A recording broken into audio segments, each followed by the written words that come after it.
Foremost, I want to start out by giving all praise to Yahweh, Ba'ashem Yahushua, Ba'ashem Rakadash. Salutation to the elders and apostles of GMS groups and ones alike teach 100% true. Shalom, Barakathum to them for the edification and knowledge, and double honors to the elders and apostles of GMS groups and ones alike teach 100% true. Shalom, Barakathum to them for the edification and knowledge. And the foremost, give all praise to Yahweh, Ba'ashem Yahushua, Ba'ashem Rakadash.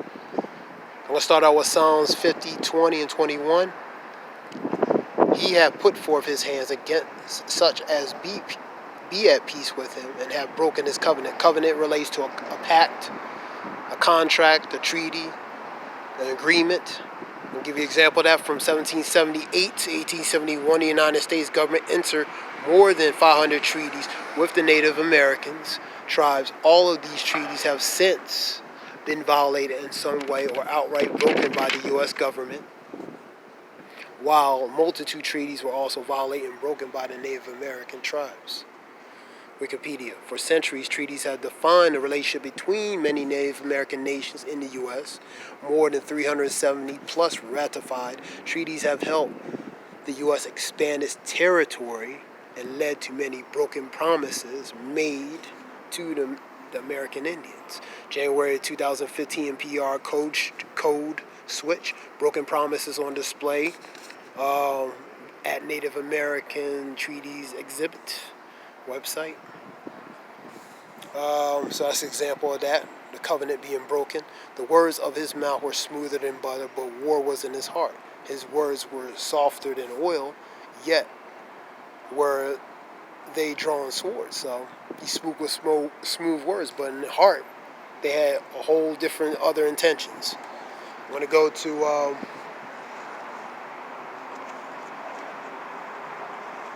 to Psalms 50 and 16 and 17.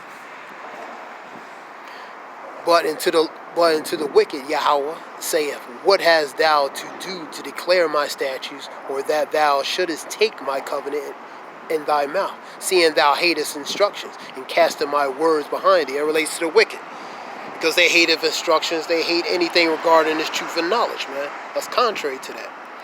And that relates to 2/3 as well of our people, because they hate this instruction and truth, instructions relating to this truth and knowledge as well. So they become as them, as the heathen. Let's go to Micah 2 and 10.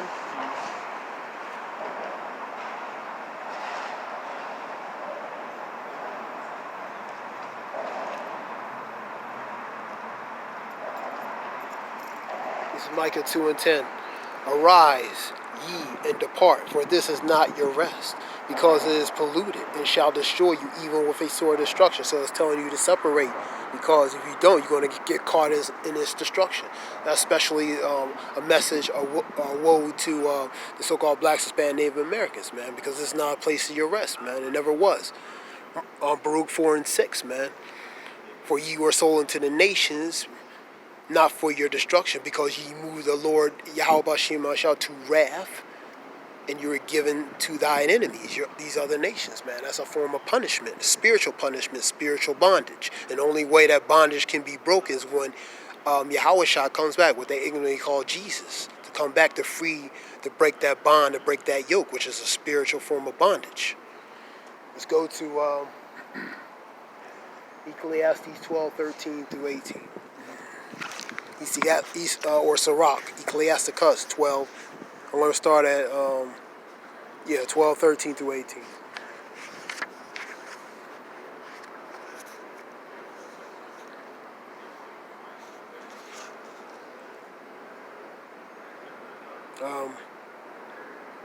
I'll start at number 13. I'm going to read on the top. I'll read number 10 and some other ones as well in that chapter. I'll start at 13. Who will pity a charmer that is bitten with a serpent, or any such as come near wild beasts? So you play with a wild animal or a snake, you're going to get bit. You're going to get, the results are not going to be beneficial to you. So one that goeth to a sinner and is defiled with him in his sins, who will pity?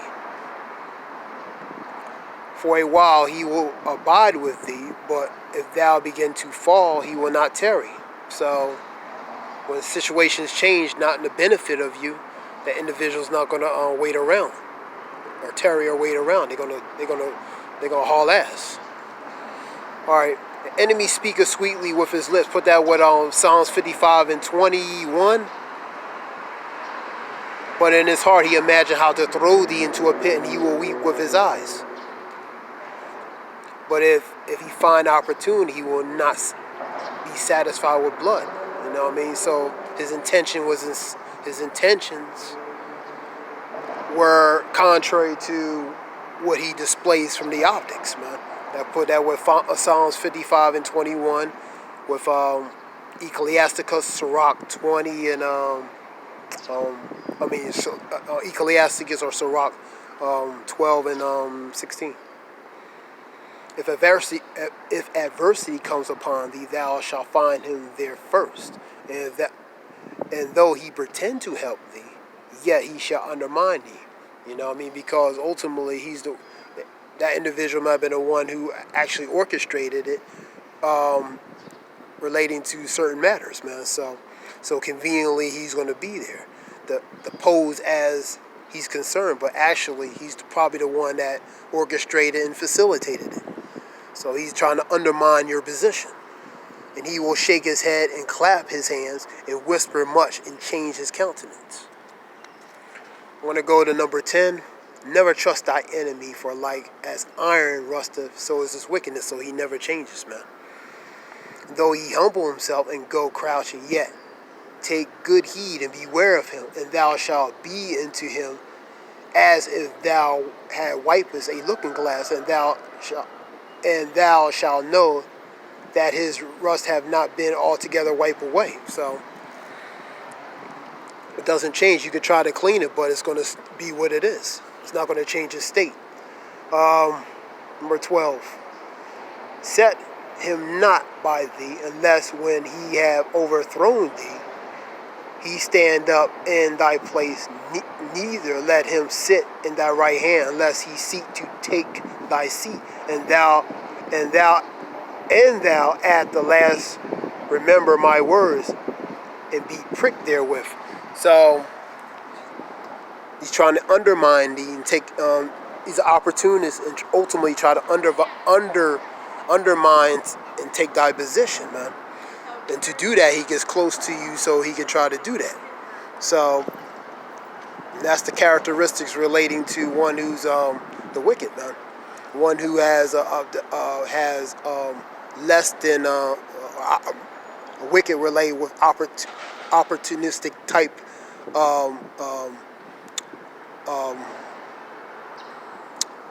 agendas to, you know what I mean, that's not going to be in your benefit.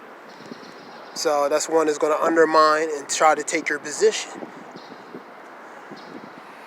Now there's a few verses on that. I want to continue on with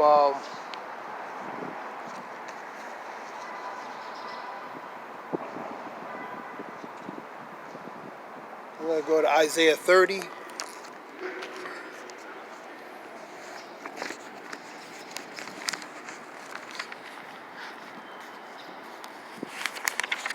Isaiah 30.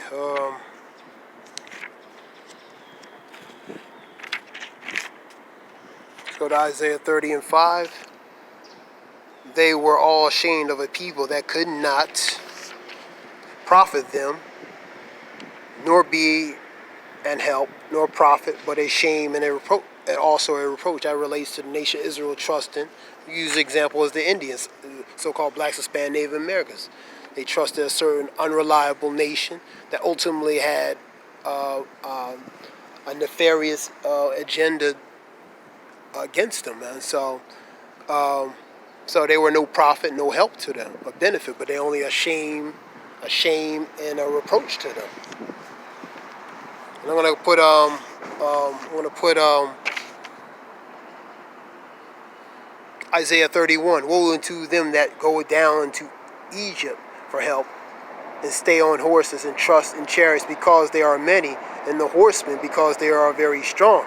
But they look not into the Holy One of Israel, neither seek the Lord. And that's what the nation of Israel, they seeked the powers of Egypt, man, instead into Yahweh Shem Yahshua, because they trusted in Egypt, because they seen they were strong and they were mighty.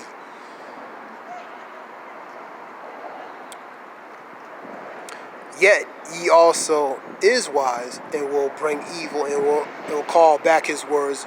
But he will arise again the house of the evildoers, and against the help of them that work iniquity. Now Egyptians are men, and not God, and their horses are flesh and not spirit. And that's the point. They're strong, but they're men. Their horses are flesh. They're strong, but they are flesh. You know what I mean? They're not of a spirit. And when the Lord has stretched out his hand, both he that helpeth shall fall, and he that is hoping shall fall down, and they all shall fail together. I want to go with 15:4 of for all the unfaithful shall die in their unfaithfulness. That relates to the 2/3 or ones who are unfaithful. And it relates to this. They had more faith in the Egyptian power than the spiritual power of Yahweh Bashem Yosha, man. So that relates to the majority of the population of people, man. Because they trust in Egypt, man. Because they figure Egypt is strong and is always going to last, and they're going to continue on. But Egypt is a flesh. Egypt is not spirit. You know what I mean? And their power is temporary. And Egypt represents America here. You know what I mean? This is modern day Egyptian Babylon. Egyptian. Modern day Egypt.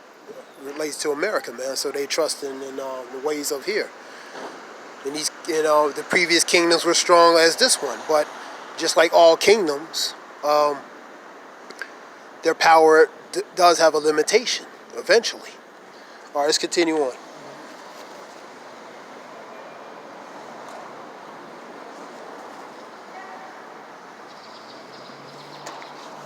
I want to go to 73 of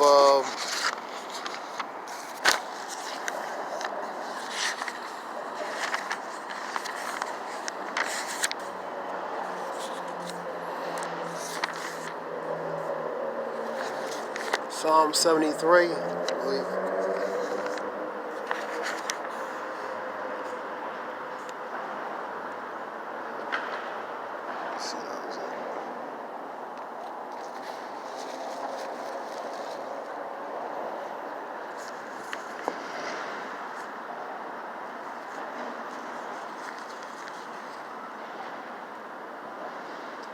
Psalm 73, 1 through 3. Let's see what we got here.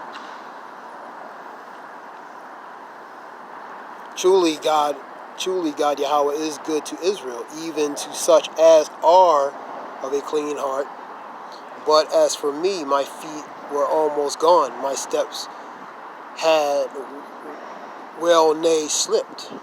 For I was envious at the foolish, which is the wicked, and I saw the prosperity of the wicked, because relating to Proverbs 24, envy not the wicked, man, because they seemed to prosper, they were strong, and they were prospering. For there are no bands in their death, but their strength is firm. They are not in trouble as other men, neither are they plagued like other men, because they're in a position of power and strength, man. So they're not going to be plagued like other men. 6. Their pride compasseth them about as a chain. Violence covered them as a garment. That's the blood, man. The blood, they shed it symbolically. So it's covered their garment, man. The bloodshed. And their pride compasseth. It relates to their pride and their arrogance, man. Their eyes stand out with fatness, and they have more than their heart can wish. The more they want, the more they need to have, man. Their avarice, which is excessive greed, or insatiable appetite related to greed. They are corrupt, and they speak wickedly concerning oppression. They speak wickedly. They speak arrogantly with pride against wickedness, against oppression, because they never been oppressed. So they ones who have been oppressed, they have little concern for their little concern or sympathy for their oppression, and speak lofty about it, like they dismiss it like it's nothing. They set their mouth against the heavens, and their tongues walketh through the earth.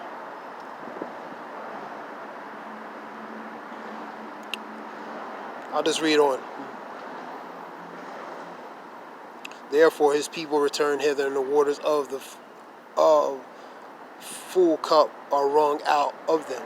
And they say, how do God know? And is there knowledge in the Most High? Behold, these are ungodly relating to the wicked, who prosper in the world. They increase in riches. Now raised to the wicked, they increase in riches.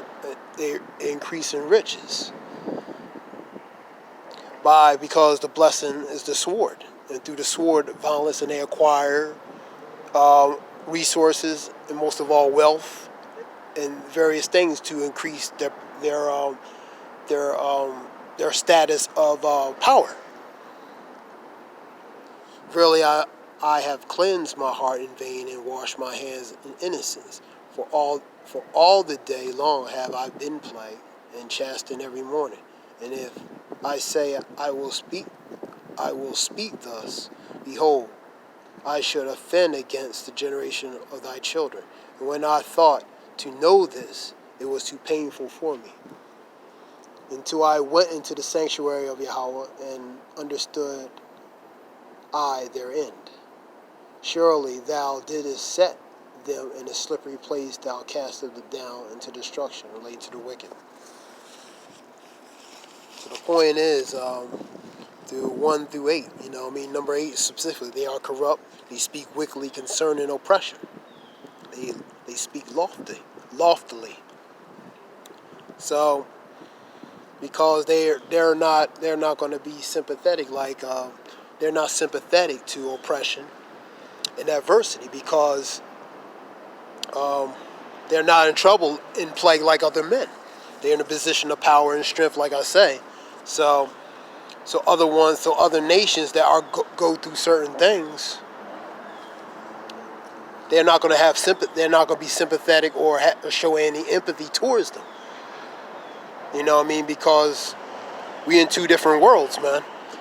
We in two different realities. Their reality is of comfort and privilege, and the other reality of the other side of reality is the uncomforts of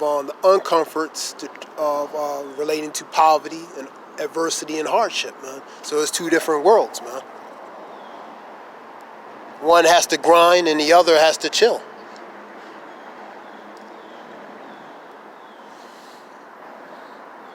Now this was just a few verses. Let me see. Let me go to Proverbs 24. That was relating to a video relating to different worlds between the so-called two nations, relating to the wicked and the righteous. You know what I mean? And the righteous want to know why they don't get a fair shot.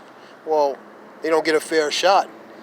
It's quite simple from a spiritual aspect. You under the curses of Deuteronomy 28. And the other nations that you had to go to are ruling over you. So you're not going to get the equality, you know what I mean, that you're seeking, man, because you're in a place where the Lord, from a spiritual aspect, you're under punishment, man. So this is not, like I said, Micah 2:10, this is not a place of your rest, man. So this is a place to reflect why you're in a state and condition. And this is a spiritual state and condition related to that bondage and yoke. As many people, 2/3 of our people don't believe we under the curses, the laws are done away with. No. The laws are not done away with, and we under the curses, man. Because those curses will continue, as it states in Deuteronomy 28 and 44. They will pursue thee, overtake you until they destroy thee. Paraphrasing. So they're still in continuous, and they're not going to be let up until the Lord comes back to free and redeem his people back, which is to buy back and bring back to the fold of Yahweh B'Shem Yahshua. Let me get number 24, Proverbs.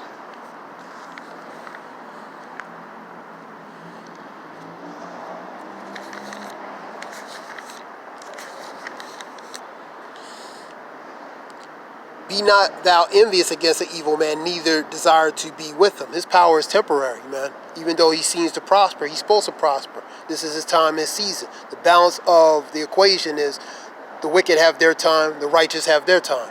This is the wicked's time. The righteous will be next. Relating to 2nd Ezra, Psalms 6, 7 through 9. For their heart study of destruction. They study destruction. They plan it. They implement it. They plan it out. They have meetings about it in secret.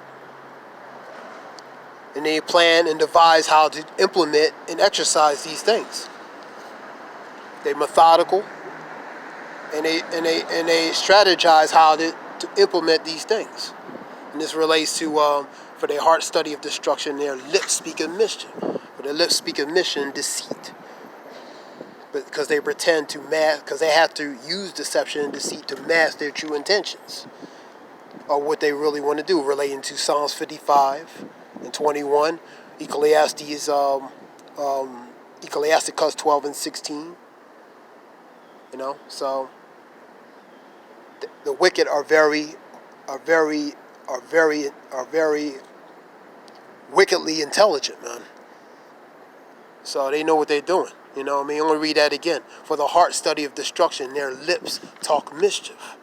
They just study destruction because that's what they do. They study and to have plans and to implement their agenda, their endeavors.